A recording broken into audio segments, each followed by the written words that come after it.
It's the Pete Sousa Show. Sports, Pete.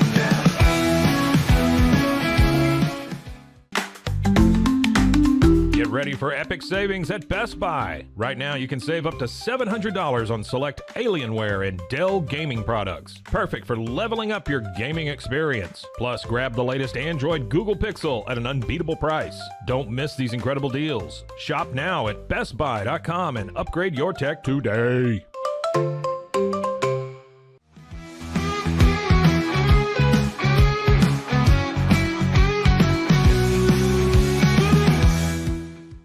We definitely love our relationship and love Extraco. It's been an amazing experience. They made the PPP process easier. They were reaching out to me saying, what can I do to help you?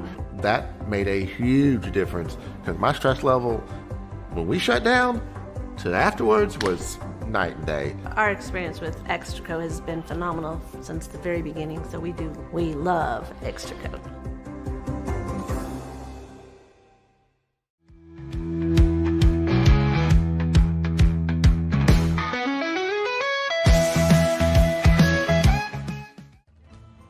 Ready to bring your vision to life? At Small Rig, every idea, design, and product is inspired by you, the creator.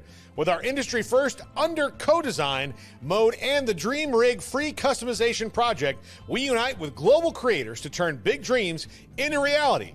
Whether it's a cage rig or mount, Small Rig's versatile gear is built to elevate your craft. Small Rig, where your creativity meets our innovation. Go to smallrig.com.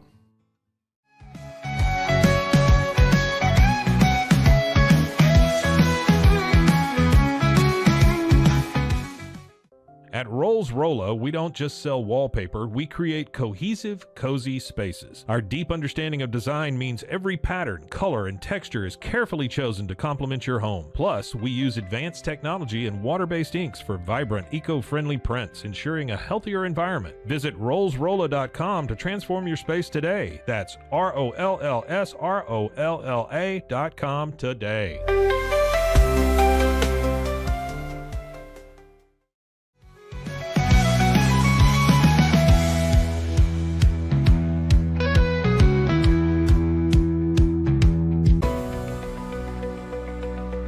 At 25 Home, our ultimate goal is to provide you with a transformative experience, making each day feel like it has an extra hour. We believe your home is more than just a space, it's a sanctuary where comfort, relaxation, and happiness thrive.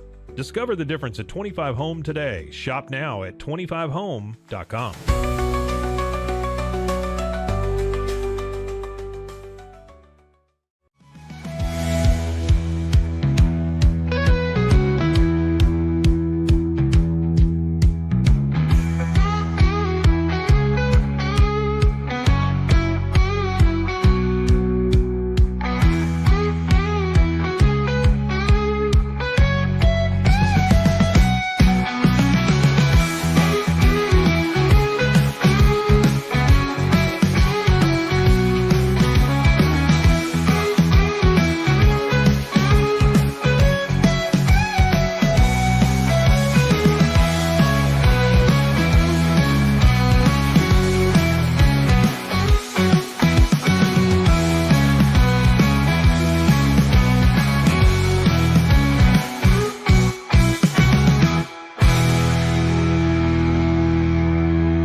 It is the Pete Sousa Show, and we are live in the Alico building, the Rogue Media Alico building, as I like to call it, on a Wednesday afternoon or Wednesday morning, excuse me. Pete Sousa, Scotty Swingler. We are presented by Slovacics of West. Can't forget Socorro Family Ford. D1 Dallas now. They're the ones that pay the bills. Let's not get it twisted. So if you want to work out at D1 and you want to say we sent you, you got to go to Dallas, regardless of where you are. And, of course, Daniel Stark Injury Lawyers and Crawford Austin Properties. A lot of exciting stuff to talk about today. We really do have a packed show. Working on a guest in our last segment where we're going to hear from where we're going to talk a little bit about Bob Knight last night. Indiana was playing Michigan State, and Tom Izzo would have had the opportunity to pass Bob Knight on the all-time wins list, but Indiana and the ghost of Bobby Knight stop him from doing that. And there's a couple things about Bob Knight that have been on the top of my mind. I saw the 30 for 30 just 2 nights ago, the last days of night. Of course, any 30 for 30 that's like actually on over-the-air television, like when you're flipping around, I will stop everything and watch usually, especially one about Bob Knight, one of the more complicated figures in all of sports, I think, in my lifetime, for sure. And I'm going to hear from Dak Prescott shortly and get into I have a wild Luka conspiracy theory that I'll invite Scotty to shut down. But again, in the search for answers, I think I've become a little desperate, probably like a lot of Mavs fans. I still can't figure out why this trade happened. And it's been like, I should probably let it go and get over it, but I still am doing what we do. I'm just trying to make sense of it. So I'm trying to see the whole field. We're going to talk about the Cowboys personnel too, how they need to get better this offseason. Take a look at the Sixers, why they suck so bad. I'm pretty bummed about that. And then we'll talk a little bit about I like what we did on Monday, or was it yesterday? I guess it was yesterday, about paying off some of the hard work the folks do in the sports broadcasting world. I got another great little clip from a game I was watching last night. I have been, because of all the stuff I do with the Big 12, Kansas State is like the hottest team in the country. I think they've won 8 in a row, and they continue to beat ranked teams. They did it again last night at home against the 13th ranked Arizona team, and the environment in Bramlage Coliseum was like bananas. And there was a part of, in-game excitement that took place there down the stretch that was captured on ESPN. I think the game was on ESPN Plus, but it was like a real beautiful job. Everybody involved, like, showing off college hoops. So we'll talk to you about that. But we want to start with Dak Prescott. And so here's a guy who's trying to do the right thing, right? It's the offseason. He's getting better, 12 weeks from his injury. And, his team sucked this year. Now, he wasn't around for a huge part of that. But even when he did play this year, I watched a lot of Cowboys, he was not impressive this year either. I mean, he played well in that first game after he signed his huge contract, but he looked pedestrian outside of that, especially, there were some real down moments, like the Detroit game he was awful. I also remember the Falcons game. He just couldn't do the little things to beat beatable teams, which is like what you have to do as a quarterback in the NFL. So yesterday, though, as we turn the page, and it's hard for Cowboys fans really to turn the page because it's the same old story when you turn the page. You turn the page and you see, well, we didn't do really anything productive as far as our coaching search was concerned.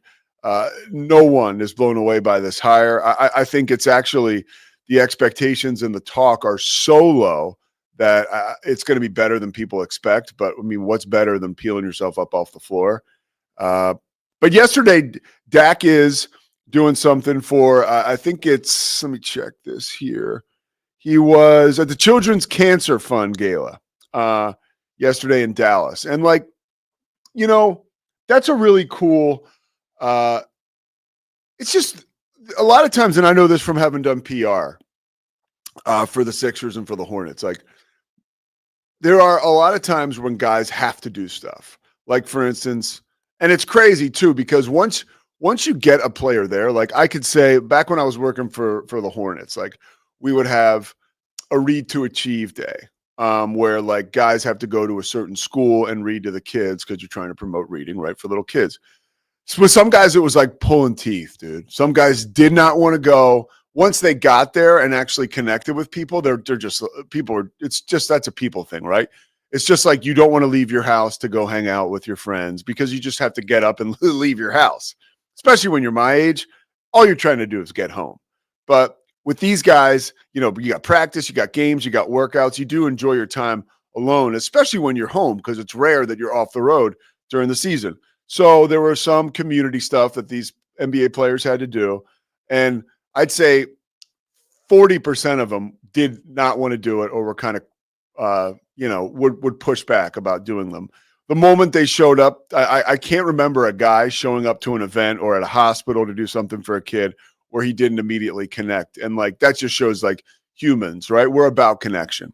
So Dak is doing, and by all accounts, like knowing people around the Cowboys and stuff, Dak is a great guy. So like Dak going to this cancer fund gala yesterday afternoon is like, he's probably like going there with a smile and ready to do the right thing. And he's just an evolved dude, right? He's not necessarily your average athlete. He's not your average person. Like, again, Dak Prescott, great guy by all accounts.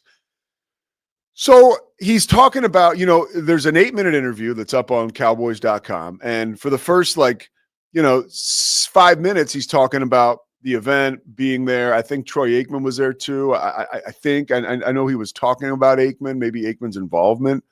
And then, of course, at the end, which is like what a good media member does or journalist, you ask him a question about, hey, I mean, really, let's talk football, right? Like, come on, we got Dak Prescott here. He's available to the media. He's not very often. Are you guys? Or let's go to the tape. Scotty, roll that. The question he's asked is, where are you guys when you compare yourself to the Commanders and the Eagles, who just won the Super Bowl? Check it out. I mean, I feel like we compete with the Eagles and beat them for the most part when we played them. I don't want to say check the record when they're the guys holding the trophy right now. So credit to them. They've earned it and they deserved it by all means. But, yeah, very close, especially when you even watch the NFC game, the NFC Championship. And those two teams that we battle against each and every year a couple of times. And as I said, feel confident about we've gotten the better part each and every time. To see it in such a dominating fashion, credit to them. It's our turn and it's on us. All right.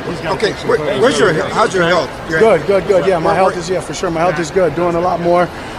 Getting there. I think I'm 12 weeks or so out of surgery now. So I'm really looking to amp it up here recently. Got all my confidence and.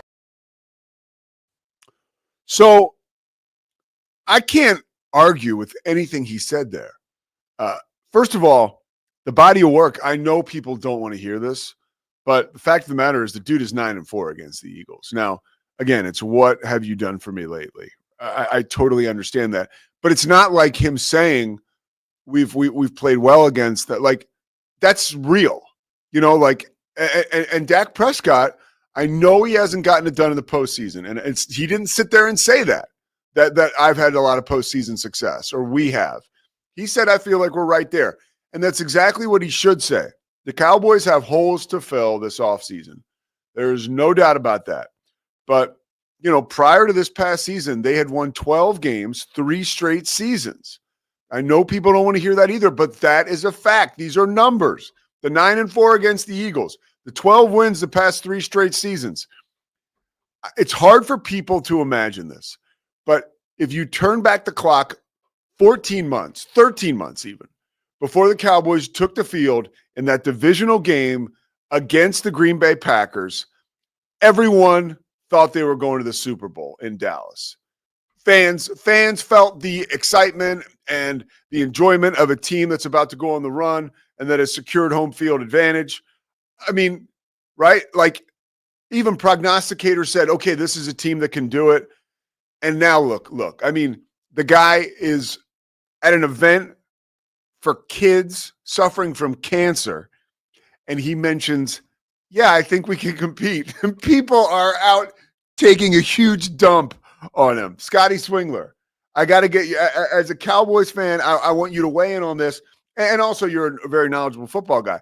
Am I like out of pocket here saying that like the criticism could, because one thing I haven't mentioned that I guess I should have is, and I did just touch on it, he's getting crushed for saying that they're what does he say? I think he says I got the quote right. Yeah, here. he says they're not that far behind or something like that. Here, no, yeah, I completely disagree with you. Okay. For one thing, I am not alone amongst Cowboys fans when you're talking about thinking they were going to the Super Bowl last year.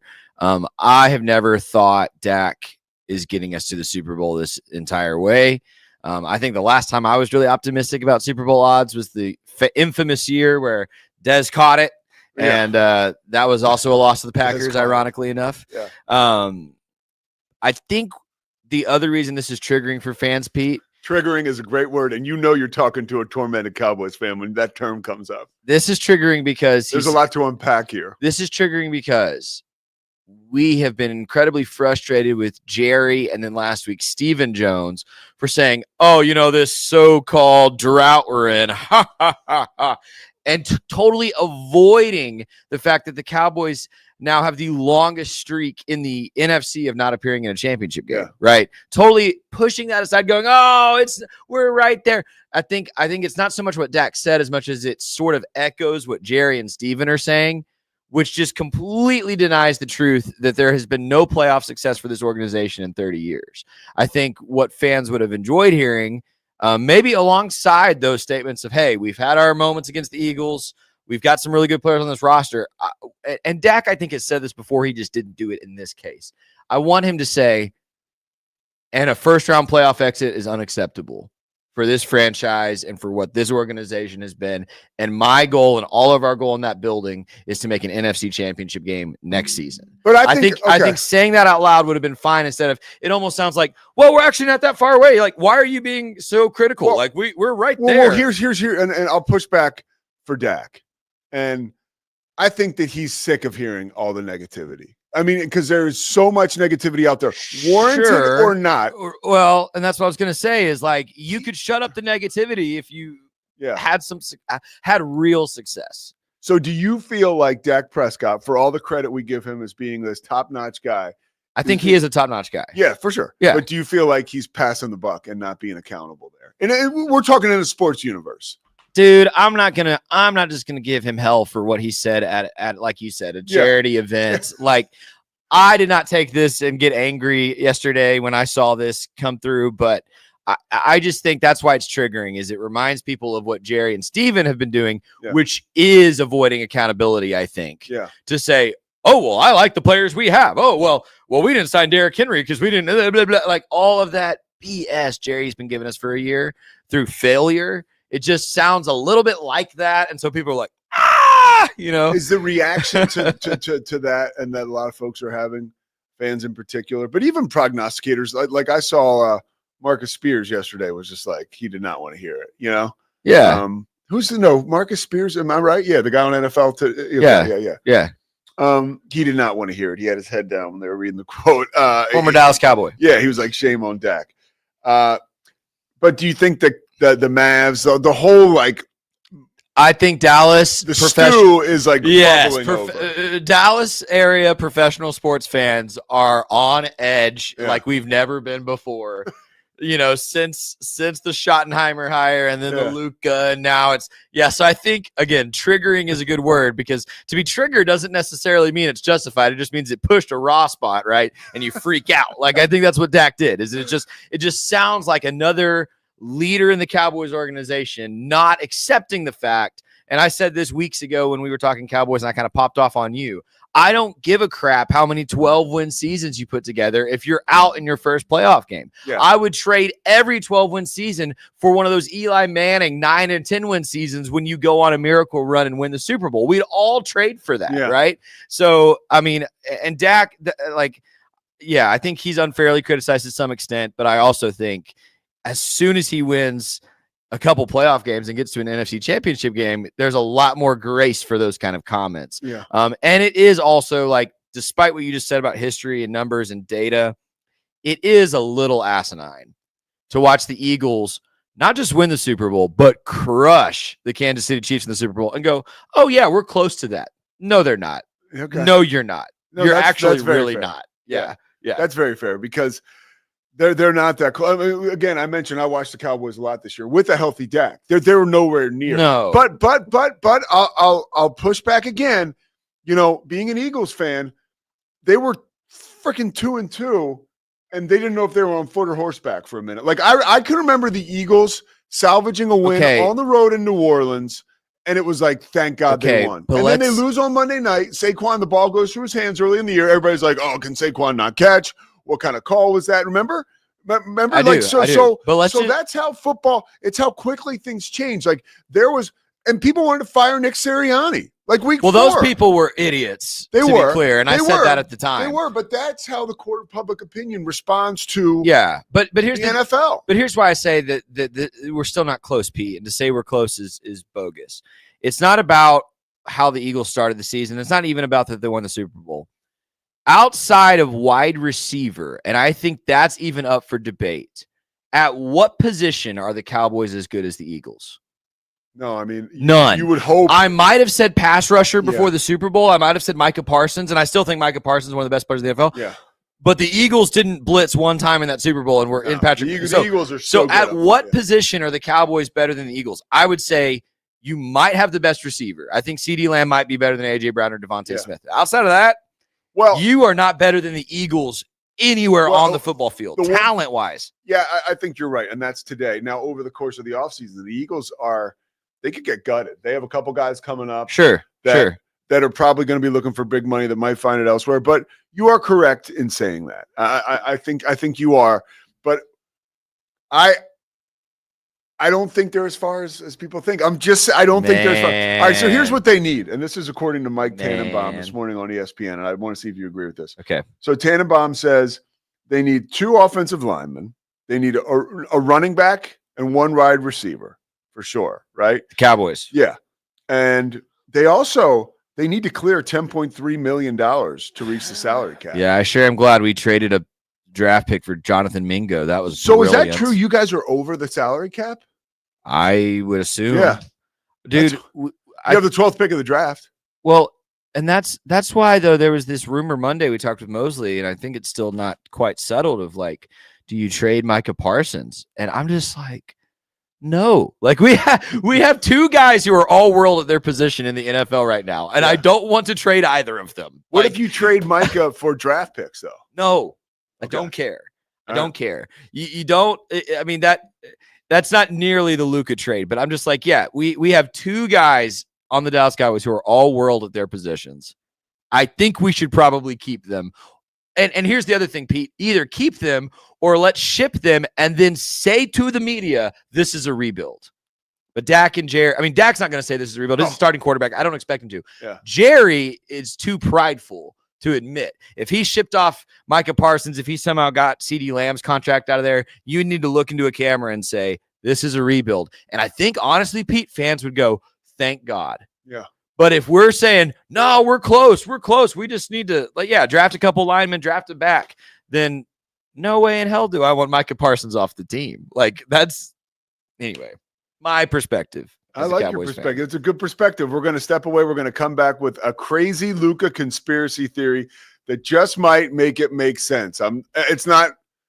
It just might make it make sense because I need help figuring this out still. Okay. And you're going to see when we come back, I might be reaching. The Pete Sousa Show, presented by Daniel Stark Injury Lawyers and Slovacics, comes back in a moment. Dive into adventure with Scuba.com, your ultimate destination for top-tier scuba and snorkeling gear. With over 20 years of experience, our expert staff, who've dived everywhere from the Galapagos to the Maldives, provides personalized advice to help you find the perfect gear for any underwater journey. Shop leading brands like GoPro, Aqualung, and Scuba Pro. Whether you're a beginner or a pro, trust Scuba.com for the best in diving equipment and expert guidance. Explore now at Scuba.com. That's SCUBA.com. Scuba.com. BizChair.com, your one-stop shop for premium commercial furniture that blends quality with affordability. From ergonomic office chairs to durable restaurant seating, we cater to diverse industries including corporate, medical, hospitality, and education. With over 20 years of experience, we offer fast shipping, exceptional customer support, and furniture solutions that stand up to high-traffic environment. Elevate your space with BizChair's vast selection of stylish, reliable, and cost-effective furniture. Visit us today at BizChair.com to transform your business. Level up your game with Corsair, the global leader in high-performance gear for gamers, content creators, and PC enthusiasts. From award-winning PC components to premium streaming equipment, smart lighting, and esports coaching services, Corsair delivers an ecosystem designed for peak performance. Whether you're a casual gamer or a pro, alleviate your setup with Corsair. Shop now at Corsair.com. That's Corsair.com. Corsair. At Mitzi, we believe the right light can transform any space. Born from a third-generation lighting family, we craft beautifully designed, premium lighting that's made to be affordable. Inspired by Grandma Mitzi's eclectic style, we're on a mission to make high-quality lighting accessible to all. Whether you're updating your space or adding a unique fixture, Mitzi has the perfect design for you. Beautiful, well-made lighting without the high price tag. Discover your perfect light at Mitzi.com. That's MITZI.com. Mitzi. Founded in 1910, Samsonite is the world leader in durable, high-quality luggage and travel accessories. Made to the highest standards, our products won't let you down. We give you the confidence to get out there and explore. Inspired by the past, devoted to the present, and built to inspire a multi-generational future, Samsonite is here to elevate your journey. Travel with Samsonite and pack confidence every step of the way. Shop now at shop.samsonite.com. Samsonite. The grinder mentality that Randy and Brent Habert built into 44 Pro runs deep within our team. Every member shares a passion for the craft, the game, and most importantly, the player. When you step onto the field with a 44 Pro custom glove, you'll feel the difference. It's not just a glove, it's a 44 Pro. Crafted with dedication, made for performance, and built to last. Get your custom glove today at 44pro.com and experience the 44 Pro difference. That's 44pro.com, 44 Pro. At Angel Bliss, we believe every parent's journey is a beautiful adventure. Our mission is to make it joyful and stress-free with thoughtful, safe, and innovative products. Born from a love for family, we promise peace of mind for parents and comfort for babies. From playtime to bedtime, every Angel Bliss product is designed with care, reliability, and a style to nurture the special bond between parent and child. Angel Bliss, creating happy memories, one baby at a time. Visit us at angelbliss.us. Angel Bliss. Golf Partner, the world's largest golf store network, offers more purchasing opportunities than anywhere else. With a dominant market share and a wider selection of quality secondhand golf clubs than our competitors, we make it easy for you to enjoy the game with affordable, top-quality equipment. Join us at golfpartnerusa.com and discover why we're the trusted choice for golf lovers worldwide. That's GOLFPARTNERUSA.com. Golf Partner.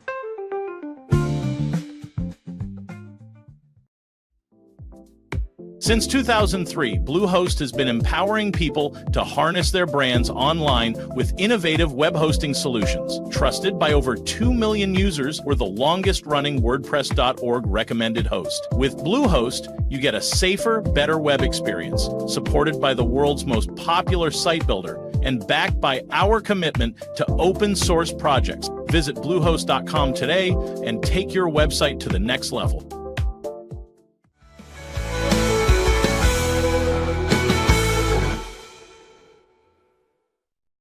All right, a couple things before we get to a wild conspiracy theory that I have like in play about Luka after talking to one of my boys this morning, because people around the country, right, can make sense of this trade. Nobody. So trying to figure that out. We're going to talk to former college basketball player Tony Hayden. Tony pioneered, or should I say engineered, the effort for Mount St. Mary's to make it to the NCAA tournament in 1999. Unfortunately, they fell to Michigan State in the first round by a lot. But Tony and I have a lot of really good memories, or we're like Bobby Knight nut jobs. And I want to get Tony's opinion on something regarding Bobby Knight, because last night Michigan State and Tom Izzo had the opportunity, Tom Izzo did, to surpass Bob Knight on the all-time wins list. But Indiana, of all teams, dug down deep within, and they beat Michigan State. So that was an upset, and it made me think of Bob Knight and his history. Luka Doncic, this trade, okay? I had someone suggest this to me, and this is someone who does not know anything about Luka Doncic in his personal life, but they did go back to, and there's scuttlebutt about this on the internet, which doesn't really mean anything, but you can find it on Reddit. Does Luka have a drinking problem? Okay, here is somebody goes back to the Michael Finley taking the beer away from him. Is there something we don't know about Luka's personal life? Look, Scotty's got his head in his hands. Zach is over here. I'm not saying that there's any legitimacy behind it. I'm just saying that there is something. Can you bring the tweet up? All right, so Scotty's going to bring a tweet up. But I'm saying there's there's more at play here than we know. Now, there was a guy on Reddit who said, which was one of my favorite comments. He said, if there was video of Luka dipped in oil at a Diddy party, we're in the middle of an orgy, I could care less. Like who cares? But this thing I've mentioned here, like, is just make sense. Scotty, what's your tweet? You got it? It's a tweet I sent. I'm just going to be shameless here because I will not tolerate the Luka Doncic slander. Here's Saquon Barkley celebrating after the Super Bowl, as he has every right to do. And I tweeted, well, guess he's undisciplined, out of shape, and doesn't have what it takes to win. Philadelphia should trade him to the Dallas Cowboys for Ezekiel Elliott and a third-round pick. That's how I feel, Pete. Okay. Professional athletes who are of legal drinking age should be able to drink a beer. All right, we're gonna move on from that topic because it's so empty. But but it's something like that. Like that is like, does he have like a heroin addiction? Like, what do we not know? What is going on? Like, why did this trade happen? Like, I need someone to explain this to me. Like, seriously, because it's that crazy. I mean, every day we should welcome another conspiracy theory as to why this may have happened, because it never will make sense. Like, so I apologize for that left field conspiracy theory. I was listening to Howard Stern yesterday, and Robin Quivers, who's always with Howard, they were just talking about something, and she just said, I'm sick of theories. I was like, yeah, I think I'm sick of theories too. By the way, Howard this morning interviewed Saquon Barkley.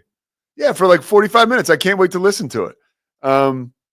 That's pretty cool. He's interviewing him over the phone, and he asked, Howard is so removed from like sports. He was asking him questions about, is he terrified when he plays? He said, you go into a Super Bowl and everyone is talking about stopping Saquon Barkley. How can we stop Saquon Barkley? He's like, do you worry that somebody on the other team is going to like try to break your leg? Or, it's like interesting. And Saquon's like, yeah, I've had those fears. So that's a cool interview. You can check that out on Sirius. But right now we're on the Rogue Media Network. We just went from an NBA star being traded and the Travis Sham mockery that is around that to one NBA star who is actually playing.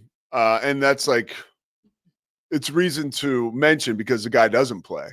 I think he's played out of 800 possible career games. He's played about 400. We're talking about Joel Embiid. And the Sixers are having one of the most hapless seasons. I wouldn't say hapless. I'd say frustrating. Like, you sign Paul George, and Paul George is the guy that's supposed to be there to hold it down for Embiid when he's not healthy, because he's never healthy.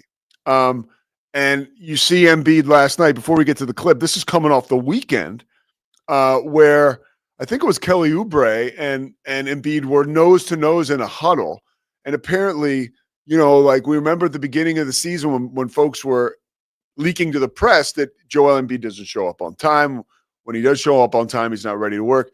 Like, this is the kind of stuff where now the Sixers aren't looking to trade him, right? Because they're not like complete morons.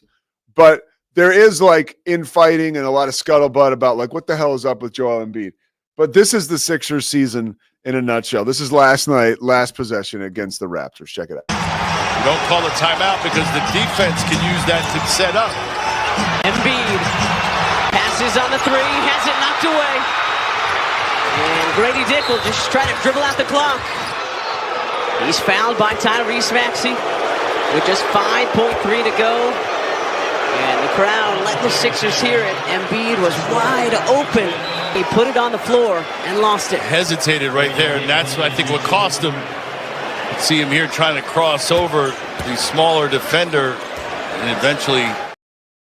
So nothing like Joel Embiid trying to go to the rack like he's God Sham God, right? Like with this amazing handle. It's just, that is everything that's wrong right now with the Sixers. And I'm not saying he shouldn't have gone strong. If he shot into three, people probably would have bitched. But like, look, that's just a quick drop in on the Sixers season. Hats off to Philadelphia fans. Only in Philly, like 15 minutes before, Cooper DeJean and some of the Eagles were at the game, and the place, like the lid goes off cheering for the Eagles, and their success in their Super Bowl, and like 10 minutes later, they're booing the shit out of Joel Embiid. Tell them to hit the bricks. But that is, hey, we boo because we care. Another basketball thing I saw last night. I've been really enjoying watching the Big 12 a lot of the times because, I call the games and I work on that Big 12 show, but also like it's become like a fun league. And what Kansas State is doing is really out of control. I mean, Jerome Tang is he's like a preacher, part basketball coach, part preacher. He's got like a lot of studs on his team. I mean, Doug McDermott, the little guard, is coming around. Obviously, you got Coleman Hawkins, who's one of the best gets out of the portal. The only problem with Coleman Hawkins is that everybody knows he's getting paid $2 million. And so there's kind of like a target on his back, but that has sort of subsided. David Gasson is the reigning player of the week. He's like, the guy's like a deer at 6'9", 6'10". He's like the best athlete on Kansas State. And last night, they beat Arizona at home. Again, the spread, by the way, was 3.5. And I saw that, and I know hindsight, people were like, who cares, Pete? But the spread was 3.5, and I was like, I need to call my friend Jimmy Bell, who's like kind of a gambling degenerate, and just tell him, hey, you need to bet Kansas State. They're going to win. They're at home. They're a 3.5-point dog. They're piping hot.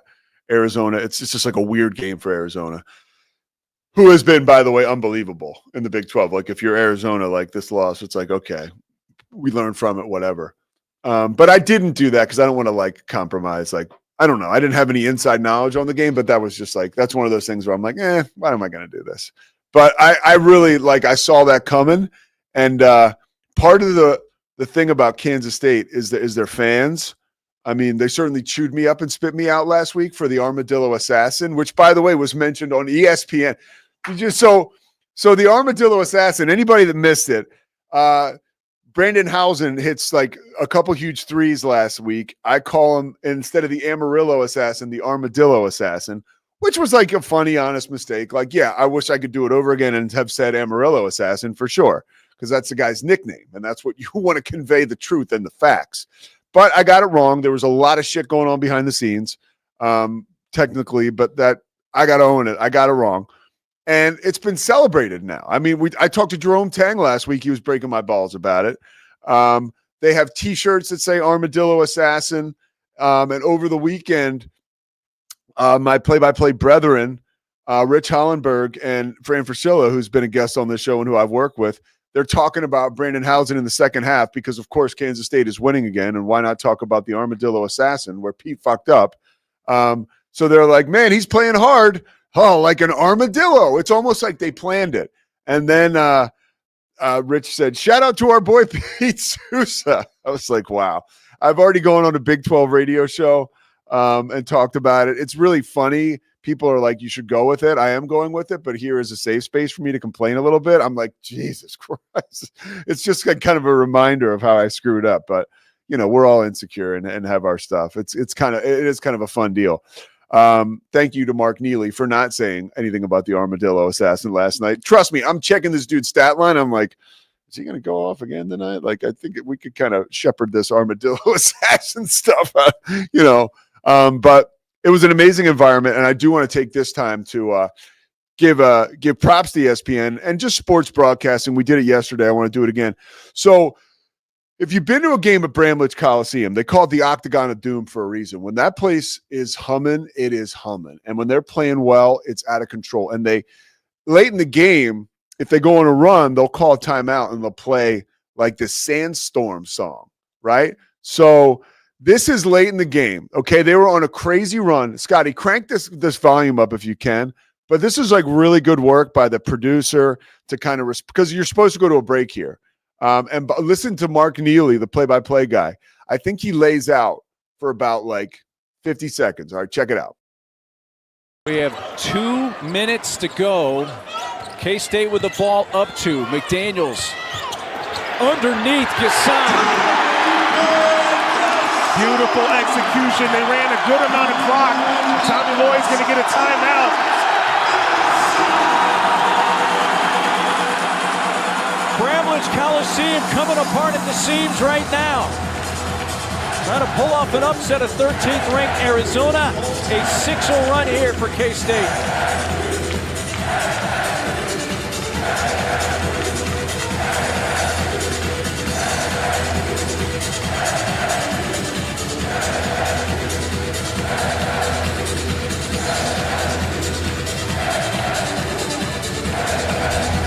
Let's take a look at this last play. A little misdirection, back screen, no communication between Caleb Love and Carter Bryant, and they end up with a chippy.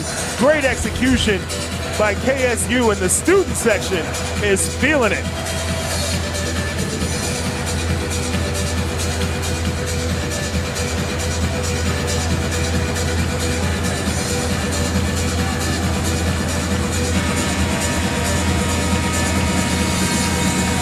Two teams that come in playing high level.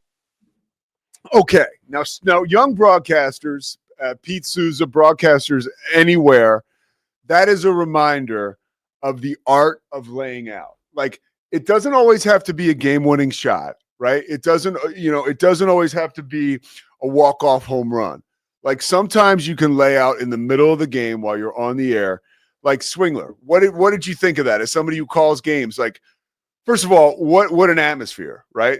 Yeah, that was awesome. What an atmosphere! Like, we haven't seen that at Baylor in a little bit this year for sure. You weren't in the building when Kansas was here a couple weeks ago. That was about that level. Yeah, it was. I'm a prisoner of the moment right now.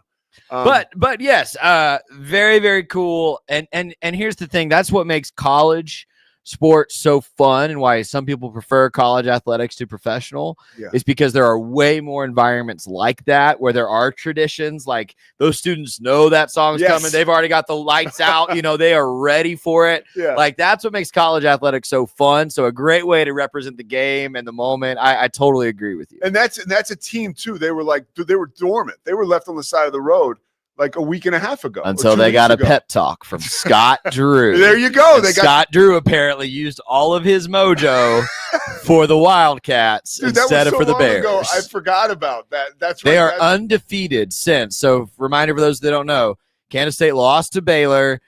They were doing very poorly. Last team in the conference. Scott Drew goes into their locker room after their game. Of course, Jerome Tang coming off his staff a few years ago. Scott Drew apparently gave them some kind of pep talk to say, hey, there was that one year we were 2-8 in Big 12 play, and we ended up going to the NCAA tournament and making a run. You guys have got this, blah, blah, blah. They are undefeated since. And apparently tears were shed. It was like an emotional They are undefeated since. The proof is in the pudding. How about it? All right, we're coming back with Tony Hayden talking about Bob Knight. Stay with us. Pete Sousa Show presented by Slovacics. Shades is your trusted partner in stage lighting, offering a wide range of high-quality, innovative products since 2015. With designs that cater to all needs, fast delivery, and affordable prices, we provide exceptional customer service to ensure your satisfaction. With warehouses across the globe and sales in over 100 countries, Sheds is quickly becoming one of the most recognized names in the stage lighting industry. Visit shehds.com today to discover top-tier stage lighting solutions and become part of our global network. Introducing Muck-Off's classic pink bike cleaner, powered by revolutionary nanotechnology that breaks down dirt and grime on a microscopic level while protecting your bike's delicate finish. Developed by our mad developer Alex and tested by riders, our products are made by riders for riders. Discover more at us.muc-off.com, where we break the mold to bring you the best in bike care. At Open Goal USA, we're revolutionizing training for both soccer and lacrosse with our innovative portable rebounders. Perfect for players of all ages and skill levels, our rebounders improve accuracy, control, and technique in both sports. Built with premium materials for durability and ease of use, they're ideal for training anywhere, anytime. Whether you're perfecting your soccer game or sharpening your lacrosse skills, Open Goal USA has you covered. Visit OpenGoalUSA.com and elevate your training today. Chapellex is a full-category shapewear brand dedicated to providing women with exceptional comfort and support. We offer thoughtfully designed solutions that blend style with functionality, empowering women to feel confident and at ease every day. Chapellex is redefining what it means to have a perfect body. Our mission celebrates body positivity, embracing every shape and size, because true beauty lies in authenticity. Visit shapellx.com today and join a movement towards self-love, acceptance, and confidence. Indulge in Blum's luxurious lotus flower rolls. The Green Lotus Roll bursts with a caramel apple flavor, while the Blue Lotus Roll offers a smooth berry cream sensation. With our Crush for Flavor technology, enjoy an instant burst of natural, intense flavor anytime you desire. Elevate your experience with the finest creations nature has to offer. Explore the full collection at blumleaf.com. That's BLUUMLEAF.com. Blumleaf. Golf Partner, the world's largest golf store network, offers more purchasing opportunities than anywhere else. With a dominant market share and a wider selection of quality secondhand golf clubs than our competitors, we make it easy for you to enjoy the game with affordable, top-quality equipment. Join us at golfpartnerusa.com and discover why we're the trusted choice for golf lovers worldwide. That's GOLFPARTNERUSA.com. Golf Partner. At Terrapin Ridge Farms, they believe in the joy of effortless entertaining. Inspired by CEO Mary O'Donnell's mom and her legendary holiday parties, they've crafted a line of gourmet foods that turn any meal into a celebration. From savory jams to mustards, aiolis, and more, their products are made with love, bringing unforgettable flavors to your table. Whether it's a casual get-together or a special occasion, they make it easy to impress. Terrapin Ridge Farms, where great food and great memories come together. Visit them at terrapinridge.com. Terrapin Ridge. Relax with Hemp Delicious. Organically grown hemp, massively blended with delicious organic herbs, responsibly sourced for their holistic benefits. Each sip offers calming, antioxidant-rich wellness. Brewed just for you. Sip the calm with Hemp Delicious. Find your blend at hempdelicious.com.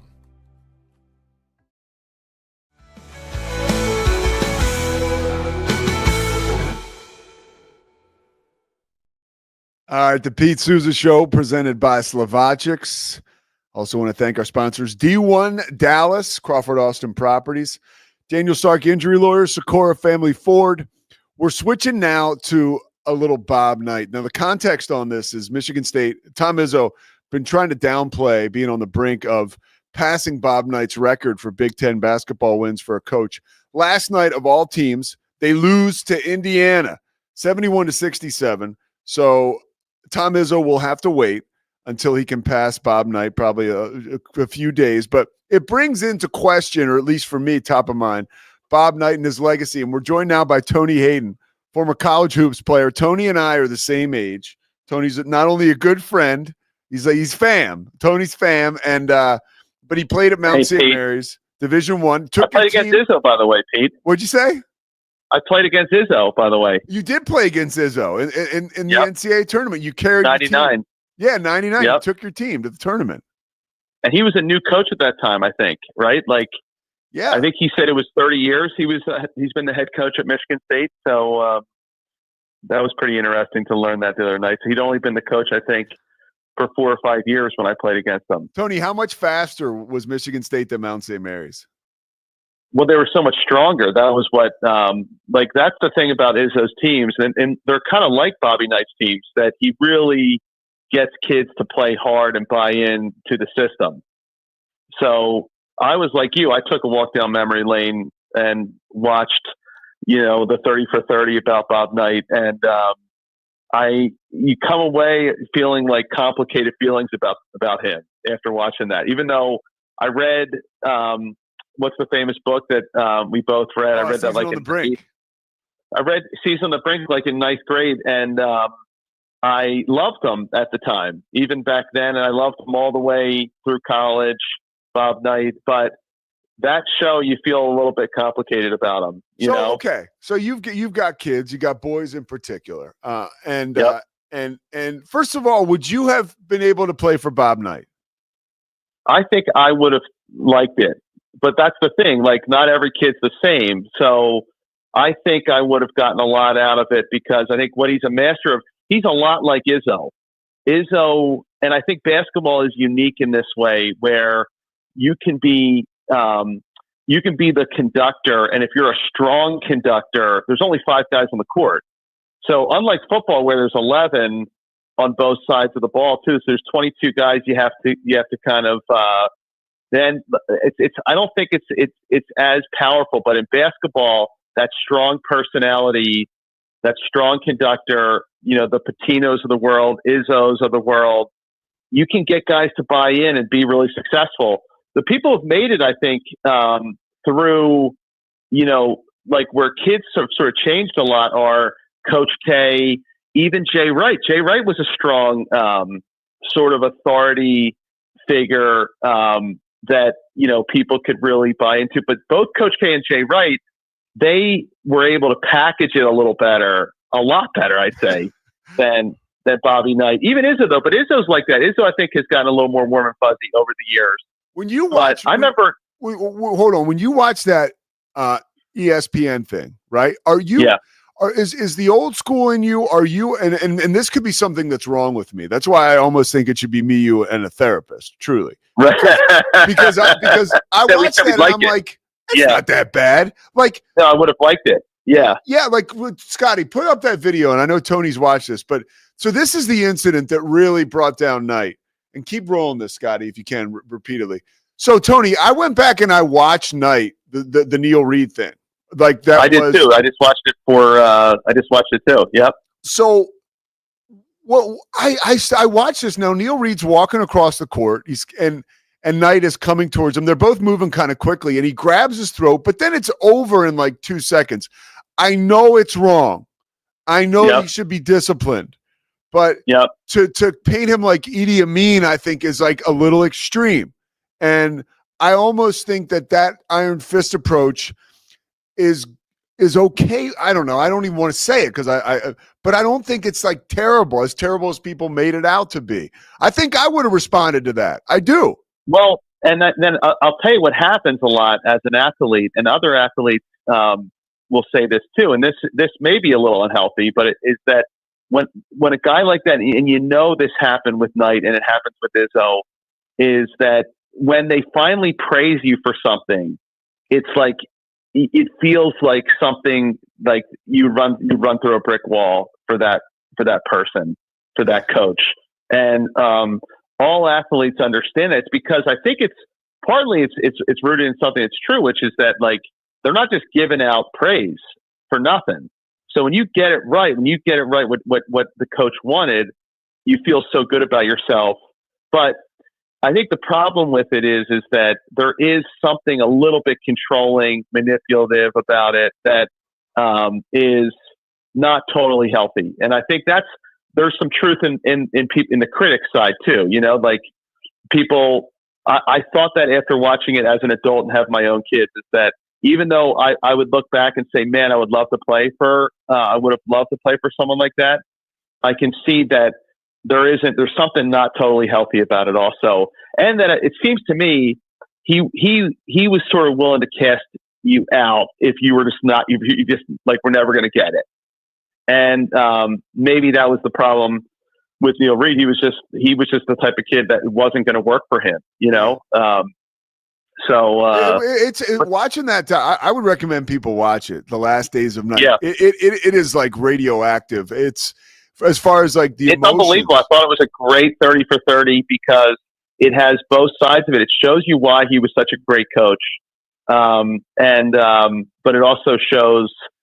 Even Feinstein said he's come around about that. That he originally, that was a good foreword in the book recently. That originally he did think that. Not Last Days of Night, Season on the Brink, because you told me you listened to the audiobook again like 3 years ago. So I listened to it. I did, and I felt differently about it. I did. Yeah. I mean, it's like, and maybe it was because like father and son. Like my dad loved Bobby Knight too, so that was part of it. I mean, he was like there was a lot wrong with this guy. Like there was a lot, but he was really charming, and that's where I could see that. My dad went and met him. We went to hear him speak here in Philadelphia, and we spoke to him afterwards. After the talk, just me, my dad. It was a great memory for me, and he was just unbelievably charming. And so I could see why he'd be so successful. That's why I think Gene Hackman played that role so amazingly in Hoosiers, because he was using Bobby Knight as the role model, and that's why Gene Hackman really nails that part so well. I think because in the Last Days of Night, part of the the crux of the film leans on the media, right? And how important it is, because it's important to show this side of the bully. Like, there was a lot of noise about Bob Knight and his behavior. And, they were going to do this. They did the story on CNN SI on CNN without the video. And then they got the video. And once they got the video, it was game over for Bob Knight. And just to kind of go back in history, he was not fired. He was put on like, a zero tolerance or something. which he screwed up like a month or two later. Well, I remember walking out of my meeting with Bob Knight with my dad, and my dad being like, "Man, that would have been so cool." And it's sort of like that's the thing that basketball is there's only 5 kids on the court, and if you can get your kids to buy into a system and get them all playing on the same page, you're gonna be successful. Because there's only 5 guys out there, and the guys that can figure that out and how to do that and how to pull the strings are going to be the best coaches. That's why the guy was incredibly successful. Obviously, well, after that's he why gets done in Indiana, he's on ice for a year, and then he goes to Texas Tech for 7 and he was more successful seasons. there. Yeah, he took him to as an Sweet 16. older. And he was. I mean, the times he won it, he had Isaiah Thomas and incredible players, but a lot of times he was winning with like kind of rando Midwestern kids, but I'm not sure that style works today. That's why I think Izzo has evolved. By the way, when I remember standing next to Izzo, he was yelling at this kid who was on Michigan State, and it was the worst rant I've ever heard so Izzo is extremely tough, but he's a little more like Jay Wright though, where he I think he probably deals out more praise, and that's the thing. Like, but everyone kind of knows that he cares a lot. He's doing this because he's trying to get the team, to become successful, and so I actually see Izzo and Knight sort of similar, but Izzo's just more evolved, with how he handles the kids. Where I think Knight would probably lock you out a little more, Yeah. Do you feel like watching that that documentary? Like, is college basketball better for not having figures like Bob Knight involved today, or is it a little softer? I think it's probably better. More I thought about it, but like I said, again, Jay Wright is tough. Coach K was extremely tough. And Pitino's extreme. So a lot of Danny Hurley's extremely tough.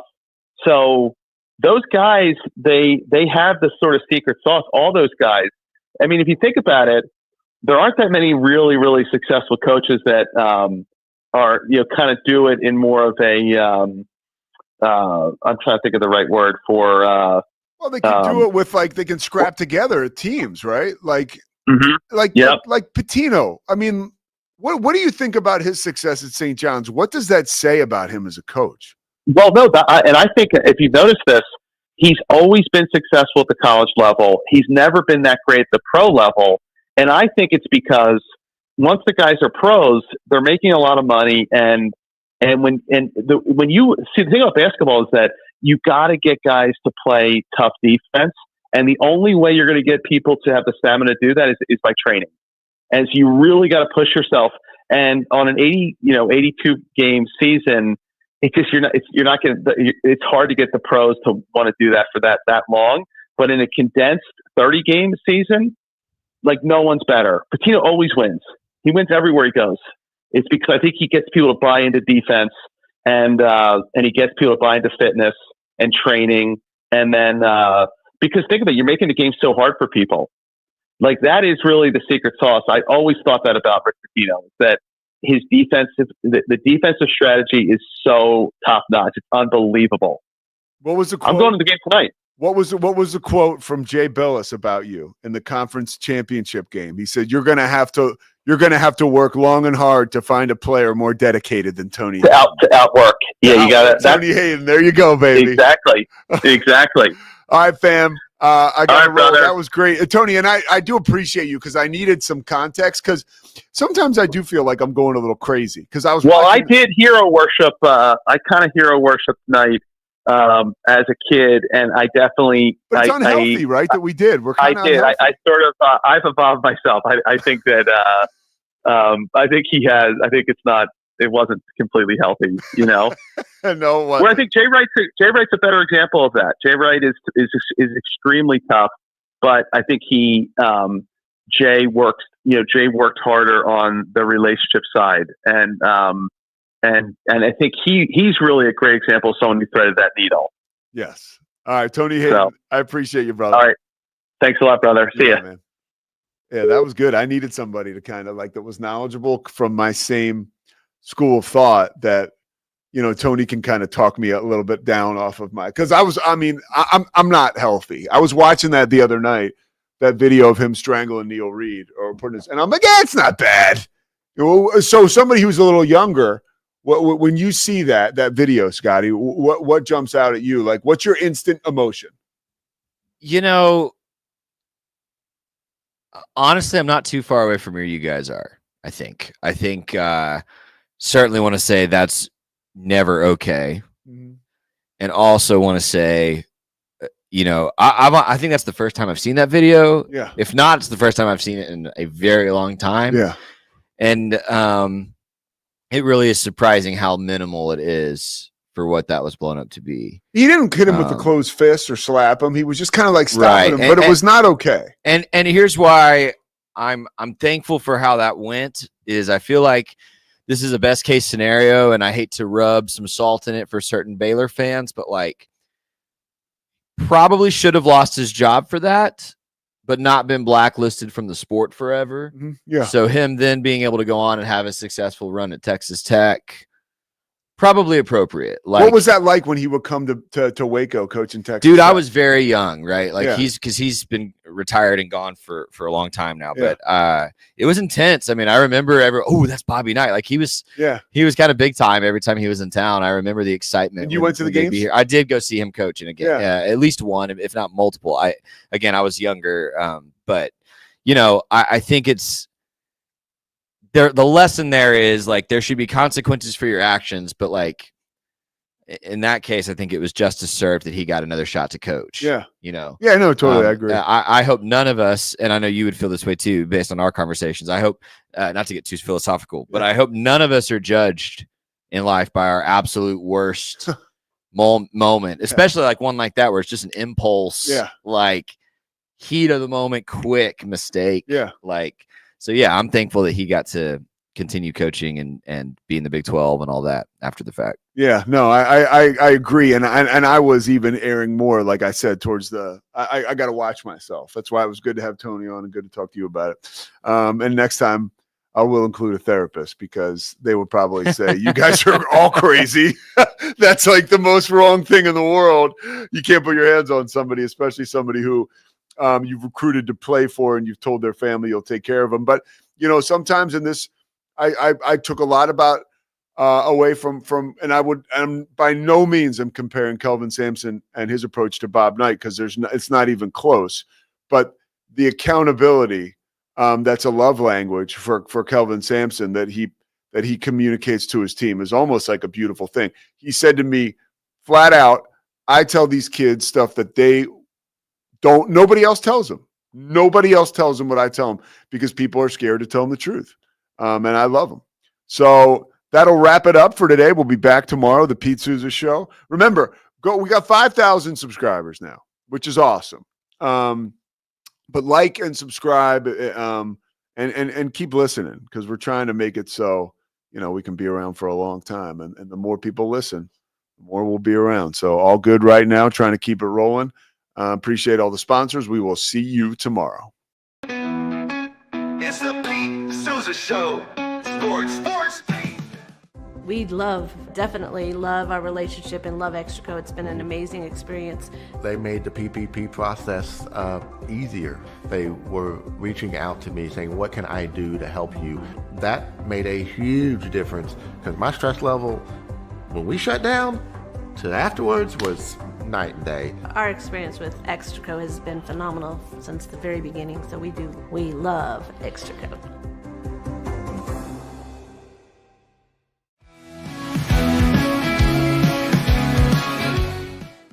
Nobody tells our stories better than our clients. The difference is stark. I was rear-ended at 70 miles an hour. I was injured, had a concussion. The insurance company, they delayed. They were playing games from the initial conversation. They weren't going to help me. The biggest thing I learned through this is that you can't go through this alone. I called Daniel Stark. They were going to help me and everything was going to be all right. Daniel Stark got me 10 times the insurance company offered. The difference is stark.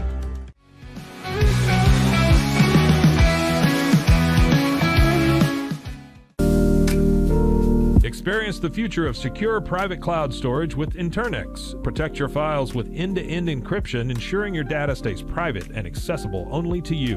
Enjoy seamless, fast storage without compromising security. Visit Internex.com today and take control of your digital life. That's INTERNXT.com today.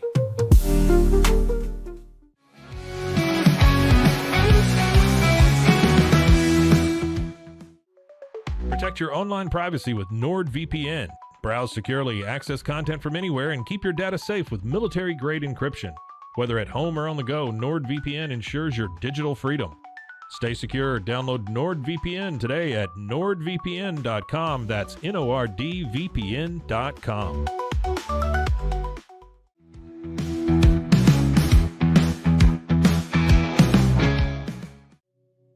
Farmhounds offers natural treats and chews made with quality products that support family farms, regenerative agriculture, and humane farming practices. Give your dog the best with wholesome, organic ingredients that promote health and happiness. Shop now at farmhounds.com.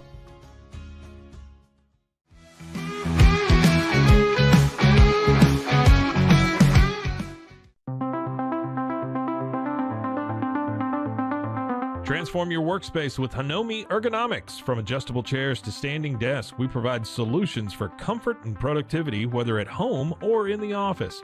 Improve your posture, reduce strain, and work smarter. Visit us at hanomi.co today. That's HINOMI.co today.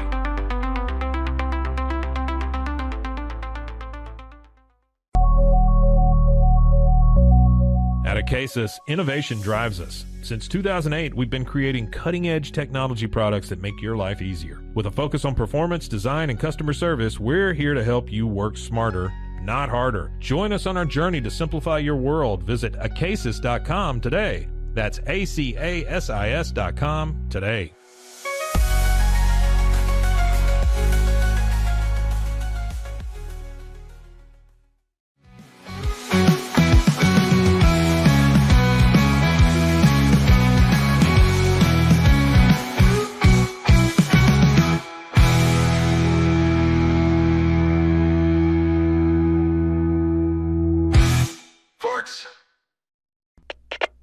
We are Rogue Media Sports.